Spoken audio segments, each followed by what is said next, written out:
بسم الله الرحمن الرحيم تبارك الذي بيده الملك وهو على كل شيء قدير الذي خلق الموت والحياة ليبلوكم أيكم أحسن عملا وهو العزيز الغفور الذي خلق 7 سماوات طباقا ما ترى في خلق الرحمن من تفاوت فارجع البصر هل ترى من فطور ثم ارجع البصر كرتين ينقلب إليك البصر خاسئا وهو حسير ولقد زينا السماء الدنيا بمصابيح وجعلناها رجوما للشياطين وأعتدنا لهم عذاب السعير وللذين كفروا بربهم عذاب جهنم وبئس المصير إذا ألقوا فيها سمعوا لها شهيقا وهي تفور تكاد تميز من الغيظ كلما ألقي فيها فوج سألهم خزنتها ألم يأتكم نذير قالوا بلى قد جاءنا نذير فكذبنا وقلنا ما نزل الله من شيء إن أنتم إلا في ضلال كبير وقالوا لو كنا نسمع أو نعقل ما كنا في أصحاب السعير فاعترفوا بذنبهم فسحقا لأصحاب السعير إن الذين يخشون ربهم بالغيب لهم مغفرة وأجر كبير وأسروا قولكم أو اجهروا به إنه عليم بذات الصدور ألا يعلم من خلق وهو اللطيف الخبير هو الذي جعل لكم الأرض ذلولا فامشوا في مناكبها وكلوا من رزقه وإليه النشور أأمنتم من في السماء أن يخسف بكم الأرض فإذا هي تمور أم أمنتم من في السماء أن يرسل عليكم حاصبا فستعلمون كيف نذير ولقد كذب الذين من قبلهم فكيف كان نكيري ولم يروا إلى الطير فوقهم صافات ويقبض ما يمسكهن إلا الرحمن إنه بكل شيء بصير أمن هذا الذي هو جند لكم ينصركم من دون الرحمن إن الكافرون إلا في غرور أمن هذا الذي يرزقكم إن أمسك رزقه بل لجوا في عتو ونفور أفمن يمشي مكبا على وجهه يهدى من يمشي سويا على صراط مستقيم قل هو الذي ينشاكم وجعل لكم السمع والأبصار والأفئدة قليلا ما تشكرون قل هو الذي ذراكم في الأرض وإليه تحشرون ويقولون متى هذا الوعد إن كنتم صادقين قل إنما العلم عند الله وإنما أنا نذير مبين فلما رأوه زلفة سيئت وجوه الذين كفروا وقيل هذا الذي كنتم به تدعون قل أرأيتم إن أهلكني الله ومن معي أو رحمنا فمن يجير الكافرين من عذاب أليم قل هو الرحمن آمنا به وعليه توكلنا فستعلمون من هو في ضلال مبين قل أرأيتم إن أصبح ماؤكم غورا فمن يأتيكم بماء معين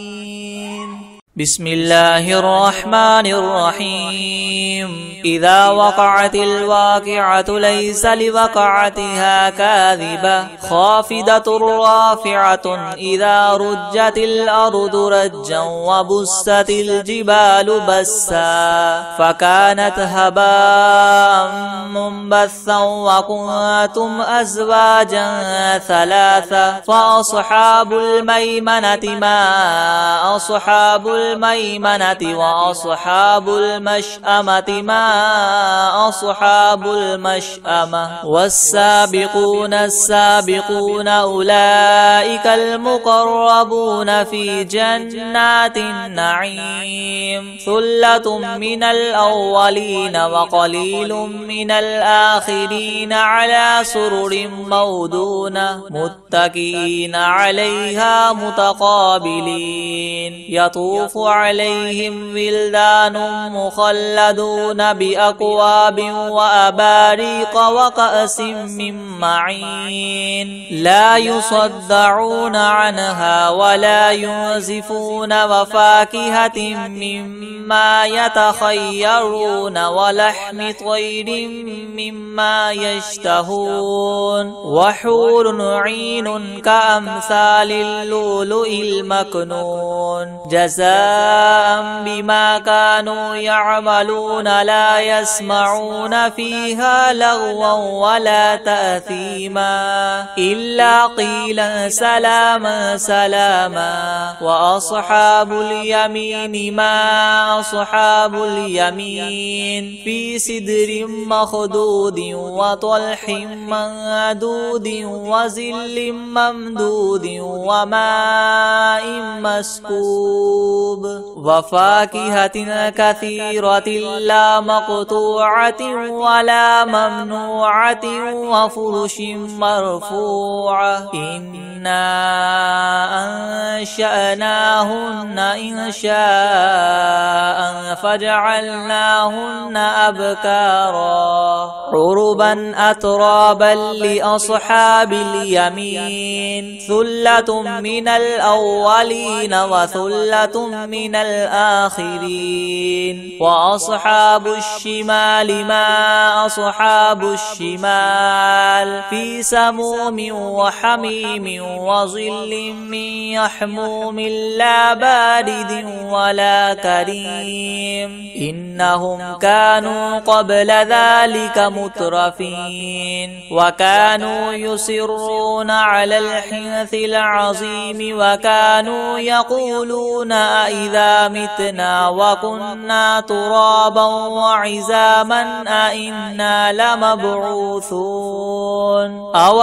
آباؤنا الأولون قل إن الأولين والآخرين لمجموعون إلى ميقات يوم معلوم ثم إنكم أيها الضالون المكذبون لآكلون من شجر من زقوم فمالئون منها البطون فشاربون عليه من الحميم فشاربون شرب الهيم هذا نزلهم ونحشرهم يوم الدين نحن خلقناكم فلولا تصدقون أفرأيتم ما تمنون أأنتم تخلقونه أم نحن الخالقون نحن قدرنا بينكم الموت وما نحن بمسبوقين على أن نبدل أمثالكم وننشئكم فيما لا تعلمون ولقد علمتم النشأة الأولى فلولا تذكرون أفرأيتم ما تحرثون أأنتم تزرعونه أم نحن الزارعون لو نشاء لجعلناه حطاما فظلتم تفكهون إنا لمغرمون بل نحن محرومون أفرأيتم الماء الذي تشربون أأنتم أنزلتموه من المزن أم نحن المنزلون لو نشاء جعلناه أجاجا فلولا تشكرون أفرأيتم النار التي تورون أأنتم أنشأتم شجرتها أم نحن المنشئون نحن جعلناها تذكرة ومتاعا للمقوين فسبح باسم ربك العظيم فلا أقسم بمواقع النجوم وإنه لقسم لو تعلمون عظيم إنه لقرآن كريم في كتاب مكنون لا يمسه إلا المطهرون تنزيل من رب العالمين أفبهذا الحديث أنتم مدهنون وتجعلون رزقكم أنكم تكذبون فلولا إذا بلغت الحلقوم وأنتم حينئذ تنظرون ونحن أقرب إليه منكم ولكن لا تبصرون فلولا إن كنتم غير مدينين ترجعونها إن كنتم صادقين فأما إن كان من المقربين فروح وريحان وجنة نعيم وأما إن كان من أصحاب اليمين فسلام لك من أصحاب اليمين وأما إن كان من المكذبين الضالين فنزل من حميم وتصلية جحيم إن هذا لهو حق اليقين فسبح باسم ربك العظيم بسم الله الرحمن الرحيم تبارك الذي بيده الملك وهو على كل شيء قدير الذي خلق الموت والحياة ليبلوكم أيكم أحسن عملا وهو العزيز الغفور الذي خلق 7 سماوات طباقا ما ترى في خلق الرحمن من تفاوت فارجع البصر هل ترى من فطور ثم ارجع البصر كرتين ينقلب إليك البصر خاسئا وهو حسير ولقد زينا السماء الدنيا بمصابيح وجعلناها رجوما للشياطين وأعتدنا لهم عذاب السعير وللذين كفروا بربهم عذاب جهنم وبئس المصير إذا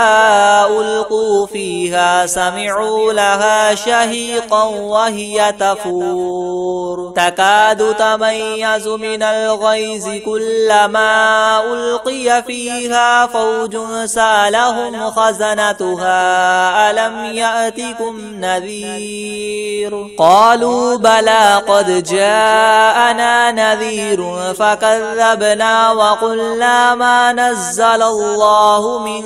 شيء إن أنتم إلا في ضلال كبير وقالوا لو كنا نسمع أو نعقل ما كنا في أصحاب السعير فاعترفوا بذنبهم فسحقا لأصحاب السعير إن الذين يخشون ربهم بالغيب لهم مغفرة وأجر كبير وأسروا قولكم أو اجهروا به إنه عليم بذات الصدور ألا يعلم من خلق وهو اللطيف الخبير هو الذي جعل لكم الأرض ذلولا فامشوا في مناكبها وكلوا من رزقه وإليه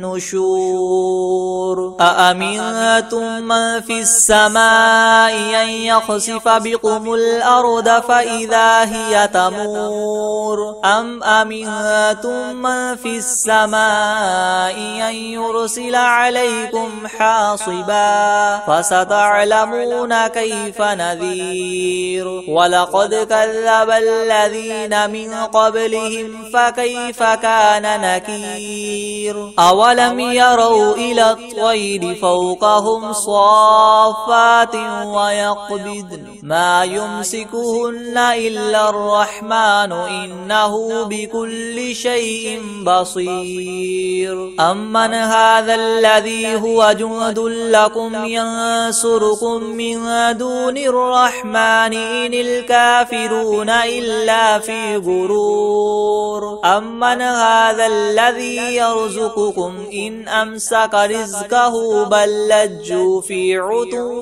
ونفور أفمن يمشي مكبا على وجهه أهدى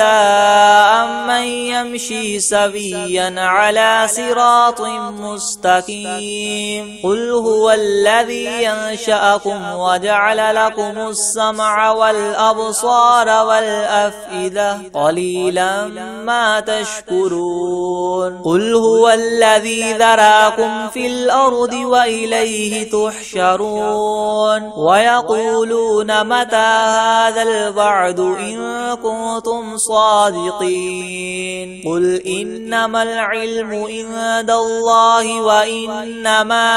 أنا نذير مبين فلما رأوه زلفة سيئت وجوه الذين كفروا وقيل هذا الذي كنتم به تدعون قل أرأيتم إن أهلكني الله ومن معي أو رحمنا فمن يجير الكافرين من عذاب أليم قل هو الرحمن آمنا به وعليه توكلنا فستعلمون من هو في ضلال مبين قل أرأيتم إن أصبح ماؤكم غورا فمن يأتيكم بماء معين بسم الله الرحمن الرحيم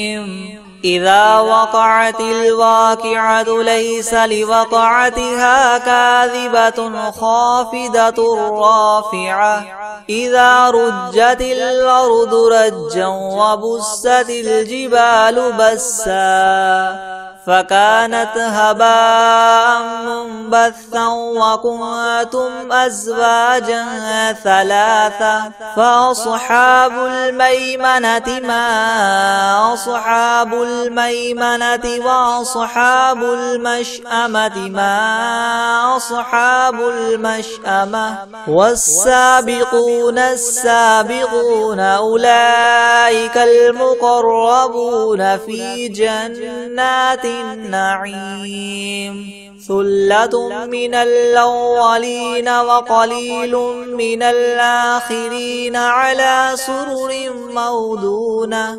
متكئين عليها متقابلين يطوف عليهم ولدان مخلدون بأكواب وأباريق وكأس من معين لا يصدعون عنها ولا ينزفون وفاكهة مما يتخيرون ولحم طير مما يشتهون وحور عين كأمثال اللؤلؤ المكنون جزاء بما كانوا يعملون لا يسمعون فيها لغوا ولا تأثيما إلا قيلا سلاما سلاما وأصحاب اليمين ما أصحاب اليمين في سدر مخضود وطلح منضود وظل ممدود وماء مسكوب وفاكهة كثيرة لا مقطوعة ولا ممنوعة وفرش مرفوعة إنا أنشأناهن إنشاء فجعلناهن أبكارا عربا أترابا لأصحاب اليمين ثلة من الأولين وثلة من الآخرين وأصحاب الشمال ما أصحاب الشمال في سموم وحميم وظل من يحموم لا بارد ولا كريم إنهم كانوا قبل ذلك مترفين وكانوا يصرون على الحنث العظيم وكانوا يقولون إذا متنا وكنا ترابا وعظاما أئنا لمبعوثون أو آباؤنا الأولون قل إن الأولين والآخرين لمجموعون إلى ميقات يوم معلوم ثم إنكم أيها الضالون المكذبون لآكلون من شجر من زقوم فمالئون منها البطون فشاربون عليه من الحميم فشاربون شرب الهيم هذا نزلهم يوم الدين نحن خلقناكم فلولا تصدقون أفرأيتم ما تمنون أنتم تخلقونه أم نحن الخالقون نحن قدرنا بينكم الموت وما نحن بمسبوقين على أن نبدل أمثالكم وننشئكم فيما لا تعلمون ولقد علمتم النشأة الأولى فلولا تذكرون أفرأيتم ما تحرثون أأنتم تزرعونه أم نحن الزارعون لو نشاء لجعلناه حطاما فظلتم تفكهون إنا لمغرمون بل نحن محرومون أفرأيتم الماء الذي تشربون أنتم أنزلتموه من المزن أم نحن المنزلون لو نشاء جعلناه أجاجا فلولا تشكرون أفرأيتم النار التي تورون أأنتم أنشأتم شجرتها أم نحن المنشئون نحن جعلناها تذكرة ومتاعا للمقوين فسبح باسم ربك العظيم فلا أقسم بمواقع النجوم وإنه لقسم لو تعلمون عظيم إنه لقرآن كريم في كتاب مكنون لا يمسه إلا المطهرون تنزيل من رب العالمين فبهذا الحديث أنتم مدهنون وتجعلون رزقكم أنكم تكذبون فلولا إذا بلغت الحلقوم وأنتم حينئذ تنظرون ونحن أقرب إليه منكم ولكن لا تبصرون فلولا إن كنتم غير مدينين ترجعونها إن كنتم صادقين فأما إن كان من المقربين فروح وريحان وجنة نعيم وأما إن كان من أصحاب اليمين فسلام لك من أصحاب اليمين وأما إن كان من المكذبين الضالين فنزل من حميم وتصلية جحيم إن هذا لهو حق اليقين فسبح باسم ربك العظيم بسم الله الرحمن الرحيم ياسين والقرآن الحكيم إنك لمن المرسلين على صراط مستقيم تنزيل العزيز الرحيم لتنذر قوما ما أنذر آباؤهم فهم غافلون لقد حق القول على أكثرهم فهم لا يؤمنون إنا جعلنا في أعناقهم مغلالا فهي إلى الأذقان فهم مقمحون وجعلنا من بين أيديهم سدا ومن خلفهم سدا فأغشيناهم فهم لا يبصرون وسواء عليهم أنذرتهم أم لم تنذرهم لا يؤمنون إنما تنذر من اتبع الذكر وخشي الرحمن بالغيب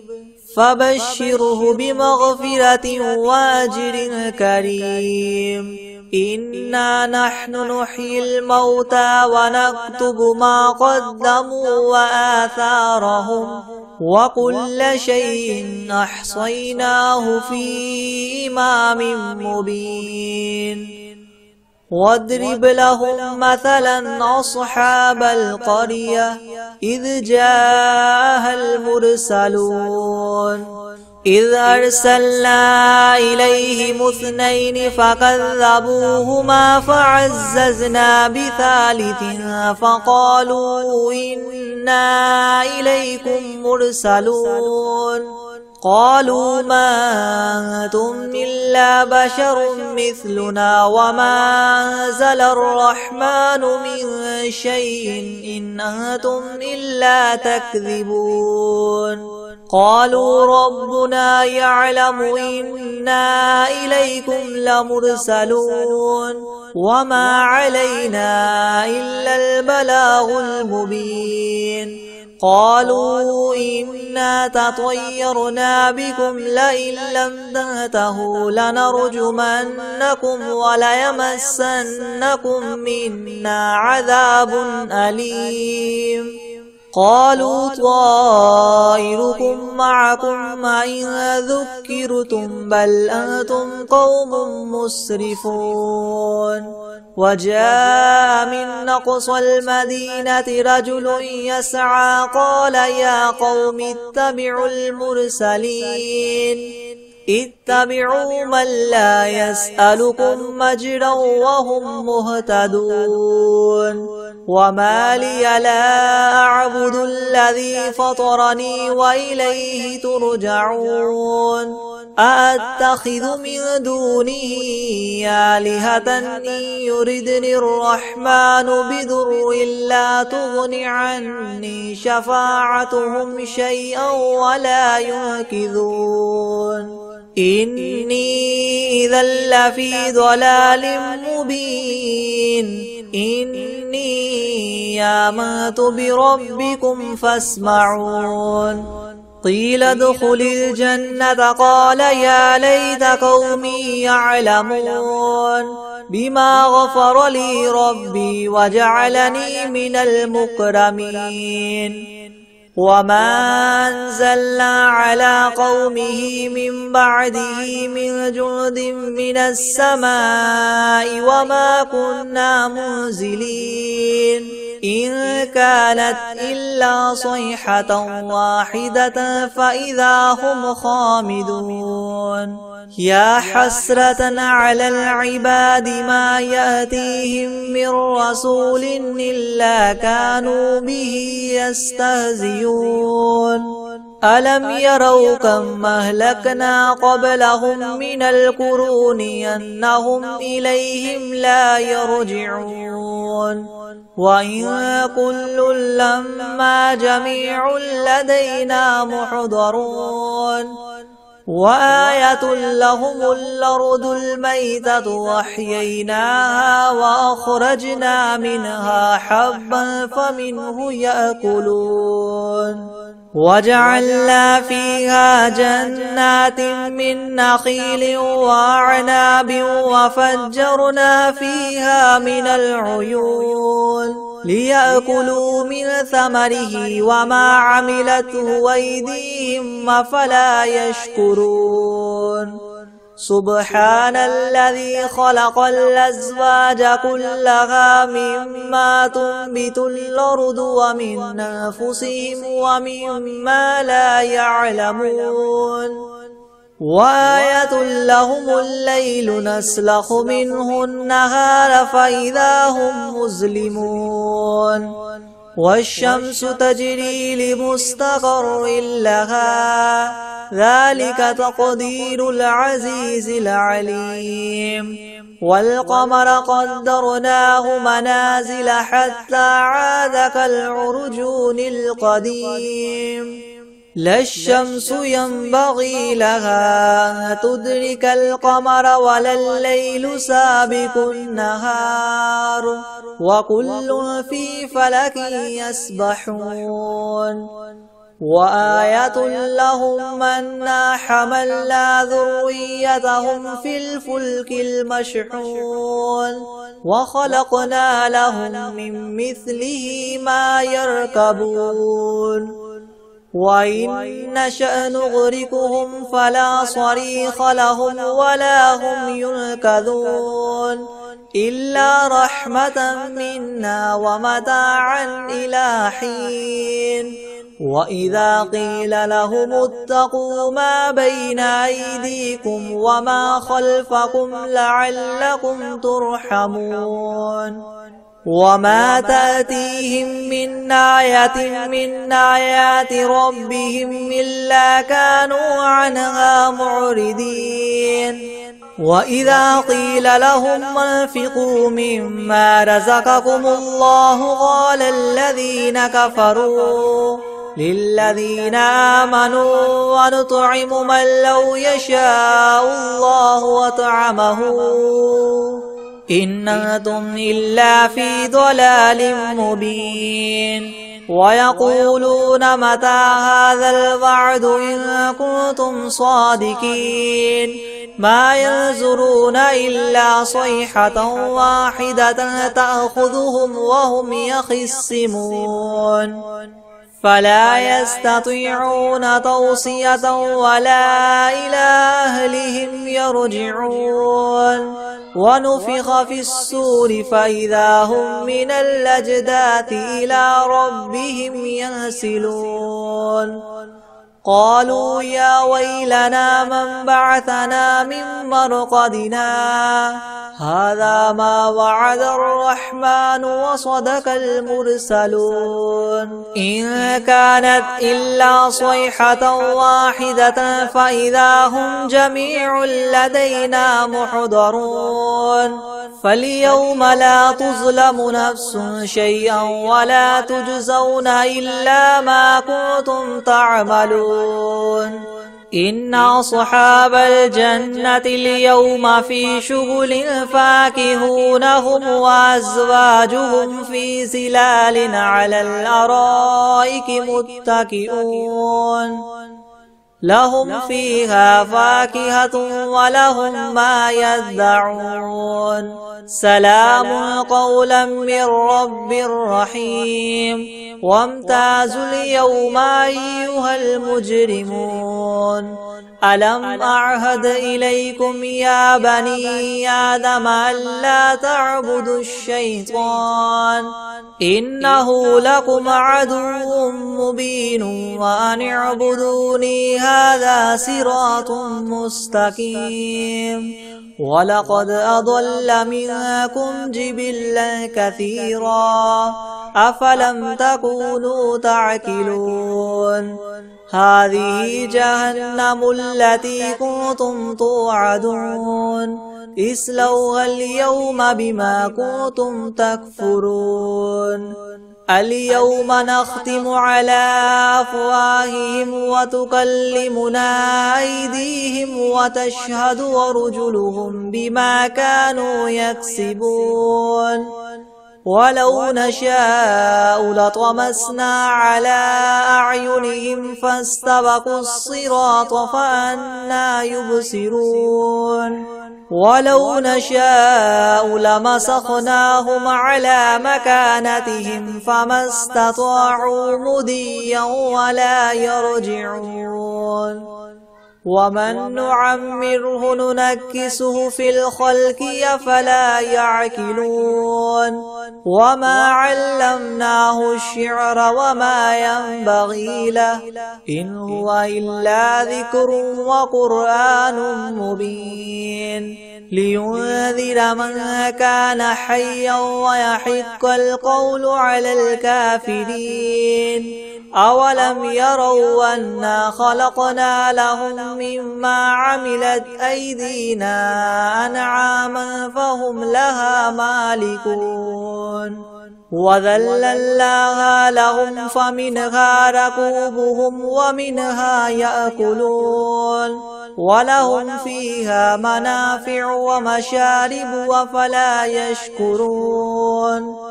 واتخذوا من دون الله آلهة لعلهم ينصرون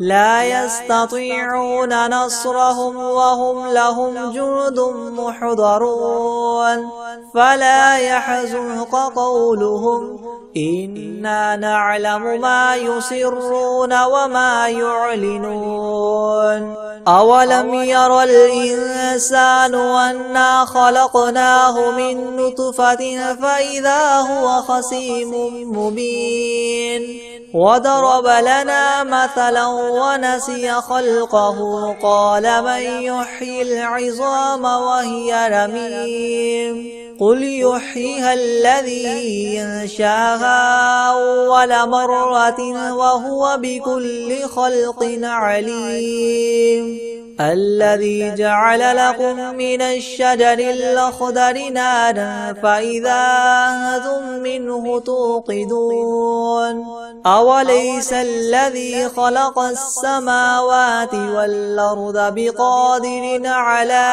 أن يخلق مثلهم بلى وهو الخلاق العليم إنما أمره إذا